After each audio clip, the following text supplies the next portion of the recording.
தாவீது பெலிஸ்தியர் கையில் பிடிக்கப்பட்ட போது 56ஆம் சங்கீதத்தில் 8வது வசனத்தில் இப்படி சொல்கிறான், என் அலைச்சல்களை தேவரே நீர் எண்ணி இருக்கிறீர், என் கண்ணீர் உம்முடைய துருத்தியில் உம்முடைய கணக்கில் இருக்கிறது.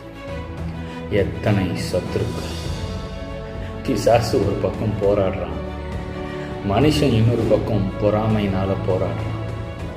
எரிச்சல்கள், முதன்மையாக இருக்க விரும்புகிற மனிதர்களினுடைய பொறாமைகள், அட்டென்ஷன் சீக்கர்ஸ், கவன ஈர்ப்பாளர்களுடைய தொந்தரவுகள், மனிதனுடைய எத்தனையோ விதமான தவறான கன்னிகள், பொய்கள், அந்தகார லோக அதிபதிகளினுடைய தாக்குதல்கள், இப்படி ஒரு பெரிய ஆவிக்குரிய யுத்தம் அனுதினமும் நம்மளை சூழ்ந்து சுழற்றுது. அப்படித்தான் பெலிஸ்தியர் கையில் மாட்டி சிக்கி அவன் சொல்கிறான், ஒரு பக்கம் சவுல், ஒரு பக்கம் பெலிஸ்தியர்கள், இப்படி என்னை சுற்றிலும் பல பிரச்சனைகள்.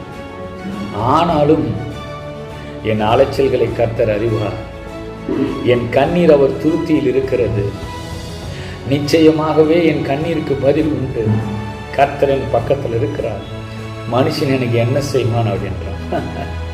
எத்தனை தடைகள் உங்கள் வேலையில், குடும்பத்தில், ஊழியத்தில், எத்தனை சத்ருவின் வல்லமைகள் போராடினாலும் கலங்காதீங்க. கர்த்தர் நம் பட்சத்தில் இருந்தால் அவர்கள் பற்களுக்கு நம்ம இரையாக அவர் ஒப்பு கொடுக்க மாட்டார். நிச்சயம் நாம் உயர்ந்திருப்போம். ஆமென், ஆமென்.